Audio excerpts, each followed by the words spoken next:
Hi, this is Chef Vineet Bhatia, and today I'm going to show you how to make a chicken tikka. Now, chicken tikka is a very classic dish. We all know what a chicken tikka is. The deep red color chicken tikka we all love to enjoy, but this one is with a twist. I'm going to blend that with flavors of the Middle East. I'm going to use zaatar and I'm going to use olives for the dish. Now, when you have a chicken tikka, the core ingredient in that, or for any kebab, is the marinade. Now, when people think of marinades, they think of yogurt as the main base for having a marinade. Now, yes, yogurt is the main base for a marinade, but there are various types of marinades. Yogurt-based marinade, there's also an oil-based marinade, and there's also a water-based marinade. So I'll come to the water-based marinade on another episode, but today I'm going to teach you a trick of actually using oil as the marinade for your kebabs. Not everything needs to go with yogurt all the time. This one especially is also very good for people who are lactose intolerant because there is no dairy used at all in this dish. The base for the dish is going to be olive oil. We're going to use that to marinate and get the flavors into the stuff. So I've got chicken breast here which I'm going to use, and I'm going to flavor that with the local spices from the Middle East, especially what we love to enjoy here in Dubai, in the Emirates, which is zaatar. Now, zaatar is basically zaatar leaves. It's from the thyme family, but there's also a lot of sesame seeds in them, and a few basic spices are going to mix together, and that is what you have, zaatar. You can actually buy zaatar from local shops anywhere in the Middle East, or you can buy it online also. Very easy to get, very versatile to use, has a very nice kind of a flavor. In season you can also get zaatar leaves. They are thin long leaves, extremely fragrant, very nice to have. So when we do get them in season, we also use that, chop them up and put them into marinades or put them into yogurt, and we cook with them. They're actually quite nice. They're very delicate but very nice to have. Along with that, what do people love to eat in the Middle East? Olives. So we've got these olives here. Now I'm just using, for very simple use, olives you can get from the supermarket. So literally green olive which have been sliced. You can also use black olives. If you can get fresh olives, even better.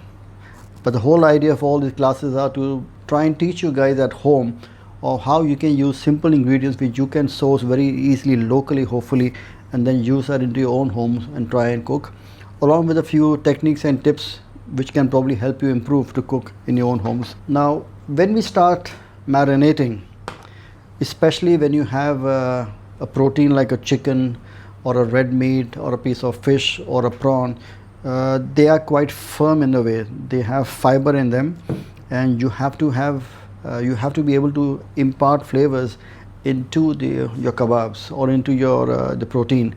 And there's a trick behind that. Always when you marinate in your own homes, there is a thing known as the double marination. So there are two steps to marinate. The first step is when you actually add ginger garlic paste and lemon juice and salt, and you rub it into your protein, and you leave it for 15 minutes, 20 minutes, depends upon the kind of protein you have, and then you make the second marinade. And the second marinade generally most of the time is based out of yogurt, in which you can add various spices, or you can add purees of herbs, or you can add any flavors which you want, and then mix it up with the protein with the first marinade and leave it idly for 6 hours, preferably for overnight. So the reason why you add ginger paste and garlic paste first, which I'm going to do now, and here we go. I'm going to add ginger garlic paste. I'm going to squeeze in some lemon. You can use vinegar, nothing wrong with that. And lastly, salt. And there's a reason why you add these three ingredients into your marinade. The ginger garlic paste and the lemon juice, when you put it onto the protein and you rub it on the protein, what it does is basically it opens up the pores of the protein, and as soon as you open up the pores of the protein, you are then able to add more flavors in. The salt also helps it to slightly open out, but it's very important that you basically add all these three and you mix it together. Now, as soon as you add lemon and you add lemon juice and you add ginger garlic paste onto the protein, you will also see that the color of the protein slightly changes. So from being kind of a pink meat of the chicken breast, you see it gets a kind of a slight white coating on top of that. That white coating actually tells you that the cooking process has begun. It begins to cook, or rather brine, the meats slightly. So that's a very, very important process or a step where you actually do a first marinade. Now, if you are using chicken, I would say leave it for 15 minutes in the first marinade. If you're using a red meat, at least leave it for 20 minutes, and depends upon a cut of the meat, sometimes even half an hour for it to break down, because a red meat, piece of lamb or mutton, has got more tissue and fiber in it, and it really needs to break down much easily. If you're using fish or a prawn, then obviously it's a lot less because they don't really have much fiber and tissue. So literally I would say 6 to 8 minutes is enough. If you're doing vegetables, you don't really need to do this stuff because the vegetable don't have the fiber to hold together. So you can still take the marinade without the first process. So this is very, very important. You let that just stay in and just let the flavors gently start opening up from the poultry. Let it open up gently. I don't have the luxury of 50 minutes to wait, so I'm going to go quickly on the second step.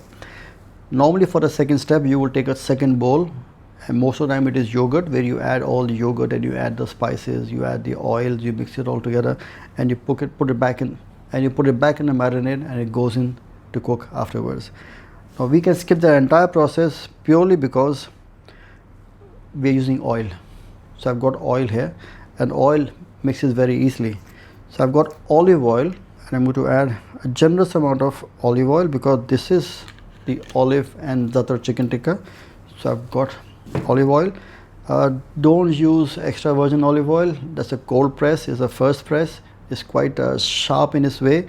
Extra virgin olive oil is only used for salads and for garnishes and stuff like those. You don't need to cook with that one. So you use a normal olive oil, is perfectly fine. I'm going to mix that, and into this I'm now going to add zaatar. All the zaatar with the sesame, a generous amount. Because it's in a powder form, it tends to stick or literally form a kind of a crust around the chicken. Again, we're going to mix it up. I could have used a second bowl and put all the ingredients together, but I wanted to show you that you can use the same bowl also. It doesn't need to be a second bowl. It can all go into one bowl. Next step is to add in the olives. I've got green olives here, sliced. I'm going to just put them together and again fold it into the chicken. What I'm now going to add here, slightly unusual here, is basically tahini. Tahini is basically roasted sesame paste. So you can buy it from the market, or online. I have got from a bottle here. I'm not making it myself. I have shown a video in the past of how to make tahini. It's very easy. It is just roasted sesame seeds. You put it into a blender, put little oil, and just blitz it up and let it settle down for a while and ready to go. And because there's a nut paste, it's also got oil in them. So all I do is I'm going to take a bit of tahini, add that. The reason why I want to use a tahini paste is because I want the flavors of sesame seed to come out quite well. And all I do now is I just mix that into the chicken. And lastly, salt. I already added salt earlier. I'm going to add a little more salt because I've added a few extra ingredients. Can you see the color? It's got slightly white on the outside, which tells me it is already cooking. This should be kept for minimum 6 hours and then cooked with, or ideally leave it for overnight in your fridge. It'll be perfectly fine. A very important tip to remember is when you're actually going to cook the chicken, always make sure that you take it out half an hour before you want to cook. Never put a cold kebab into a hot oven. It will not come out nice. It needs to be at room temperature for you to get the best flavors off. So I'm going to leave this for a good 10 minutes for just flavors to seep in and then cook it in an oven. The chicken has been marinated for a while. Now comes the next step of how do you cook the chicken and get the same effect what you have in restaurants. I'm going to show you a very, very simple trick, and I always tell that to my viewers. I said, please observe and learn this trick because that will really help you get a very great product in your own homes when you're actually making a kebab or a tikka, for example. This has gone to marinate, the flavors are all there, but now we're going to try and cook this. Now, we don't have a tandoor at home. Most people will not have tandoor at home. They probably put it into a pan or they put it into an oven and it will be done. The big mistakes are done there.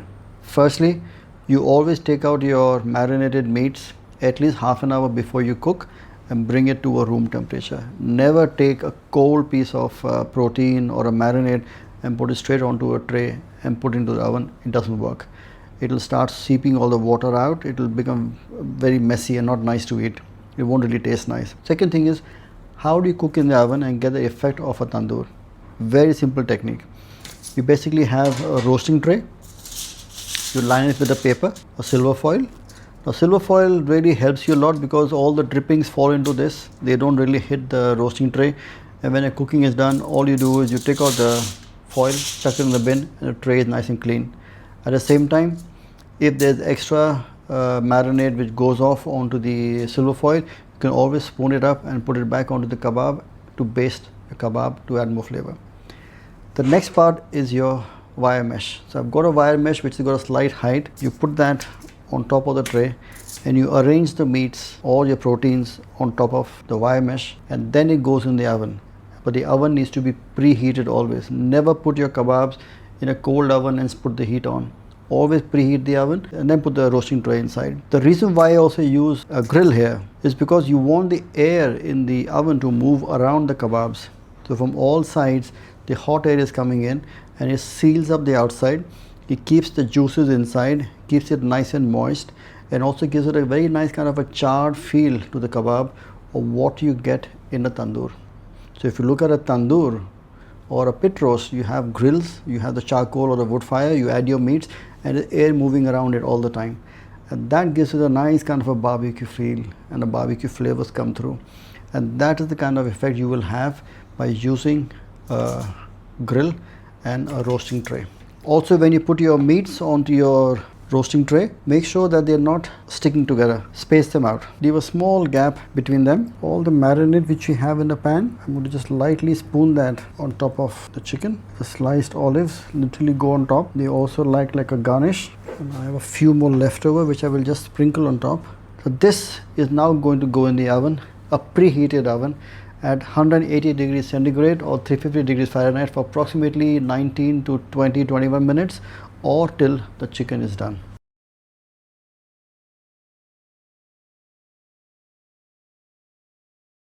Okay, here we are. Look at that. That looks very nice and it has a very nice aroma, and that's the most important part. I would let that rest for a couple of minutes for it to literally settle down and breathe a bit. But if you can see, the chicken pieces have firmed up when you touch it. They are quite firm, which tells me that it is cooked. The color is entirely white, there's no more pink, so you know it is cooked through. The olives are slightly charred on the top. I don't want to overcook it in the oven and try and get a more charred effect, because then it will become very dry in the center, because this is chicken breast. The zaatar and the sesame really has a very nice aroma to it. What I am going to do is I'm going to lightly drizzle a little bit of olive oil, just a tiny bit. It gives a very nice flavor and also keeps the kebab a little moist. And to finish it off, I'm going to sprinkle some zaatar, get the freshness of the zaatar. And zaatar is one kind of mix, you can actually eat it even on its own. Mix it with some oil, spread it onto a piece of bread, or mix it with butter, and you have a zaatar butter, for example. There we are. So this is now set to go on the plate. So there goes the chicken. This is a very versatile kebab. You can have it on its own, it works well. You can have it with some raita or a yogurt dip or some chutney, even that would work extremely well. I would say if you have any of this leftover, the best thing is to actually slice them up and put them into a sandwich or put them into a wrap. Make it like a shawarma, for example. It works very well. So you have school lunches for children there, you slice it up, piece of tortilla bread or a piece of saj or an Arabic bread. You add a bit of chili mayo or a little garlic mayo or something as such. Add some green herb chutney or a tomato chutney. Add some veggies for them, you know, red capsicum, green bell peppers, you know, all that stuff. Some onions, some coriander pieces. Add the chicken, wrap it up and give it to them. You know, it's a great meal on its own to have. It is not just your normal chicken tikka. It has got a chicken tikka with a little more character, a little more oomph and a little more style. And that's what you always say, think outside the box. Try and do things which are slightly different, a little more interesting. Try and do the flavors from where you are. Try and incorporate those flavors into your food.